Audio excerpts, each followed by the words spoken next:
Hey guys, in this video I'm going to show you how to cancel your Calm subscription. If you find this video helpful, please drop a like and sub to the channel. In saying that, let's just jump straight to the video.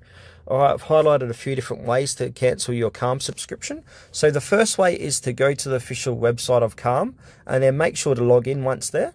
And then click on your profile icon. It should be on the upper right hand corner. Select settings from the drop down menu.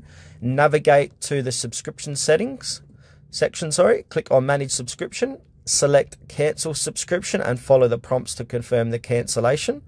Now, if you're subscribed through Apple iOS, open up settings on your iPhone or iPad, tap on your name, Apple ID at the top of the screen, select subscriptions, find Calm in your list of subscriptions and tap on it.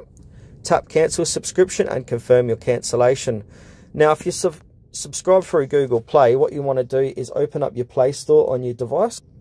And then you'll be on the home section here, and then you want to click on your user profile, top right hand corner, and then navigate to where it says payments and subscriptions. Click on subscriptions, and now here is where you'd find your active Calm subscription. So just go ahead and click on it and then click on cancel.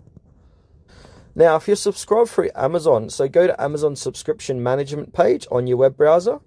Log in to your Amazon account if prompted, find Calm in your list of subscriptions, click on actions next to the Calm subscription, select turn off auto renewal and follow the prompts to confirm.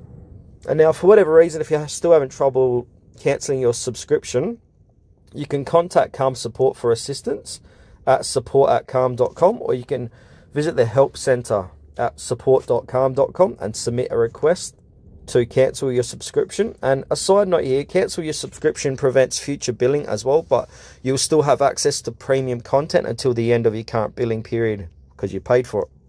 Make sure to cancel a few days before your renewal date to avoid being charged for the next period.